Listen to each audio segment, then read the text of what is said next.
Retour sur les performances d'Aretha Franklin lors de l'investiture de Barack Obama en 2009 où elle a chanté My Country, Tears of Tea, Mon pays est à toi. Les hommages continuent à affluer du monde entier après la mort de la reine de la soul chez elle jeudi à Détroit. Des rapports selon lesquels elle était gravement malade ont fait surface pour la toute première fois dimanche soir et son médecin a confirmé la cause de son décès dû à un cancer du pancréas. De nombreuses personnalités de la chanson et de la politique se sont empressées de présenter leurs condoléances. Au cours de sa carrière, Franklin a reçu de nombreux honneurs, notamment la médaille nationale des arts et la médaille présidentielle de la liberté. Et pour parler de la disparition de la chanteuse, notre correspondant à Washington, Irénée Hermanumbo, est en ligne avec nous. Bonjour Irénée. Bonjour. Alors Irénée, depuis le décès d'Aretha Franklin, les messages d'hommage viennent des quatre coins du monde. Comment est-ce que ça se passe du côté des États-Unis? Le monde de la musique, les artistes et les politiques à l'unisson ont rendu hommage à la reine de la soul décédée à Détroit, sa ville natale. Le président Donald Trump a salué une femme exceptionnelle qui a bénéficié des merveilleux bienfaits de Dieu, sa voix bien évidemment.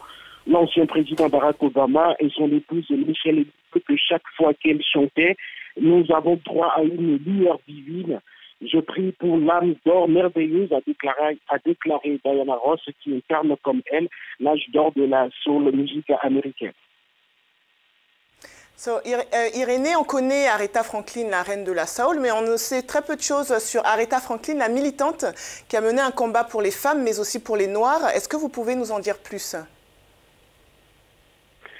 Écoutez, Aretha Franklin était l'une des voix les plus mythiques et reconnaissables du XXe siècle, mais aussi une icône du féminisme. Elle a remporté 18 Grammy Awards, dont les deux premiers en 1967 pour son album Respect. Elle était aussi une pianiste hors pair et sera la première femme élue au Rock and Roll Hall of Fame, le panthéon américain du rock et de la musique populaire. Engagée dans la cause des droits civiques des Noirs et des femmes, elle a effectué une tournée avec le pasteur Martin Luther King et chantera lors de ses funérailles après son assassinat en 1968. Ironie de l'histoire, Aretha Franklin a aussi chanté lors de la cérémonie d'investiture de Barack Obama, premier président noir des États-Unis. Mais avant, en 2005, elle reçoit des mains du président George Bush la médaille de la liberté, la plus haute distinction pour un civil. C'est tout simplement une légende, comme le disent plusieurs de ses admirateurs. C'est donc une chanteuse immense, comme vous venez de le préciser. Est-ce que son talent était suffisamment reconnu aux États-Unis?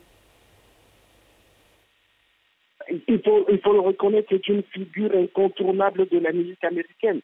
Elle a été élue, par exemple, par le célèbre magazine Rolling Stone, meilleure chanteuse de tous les temps.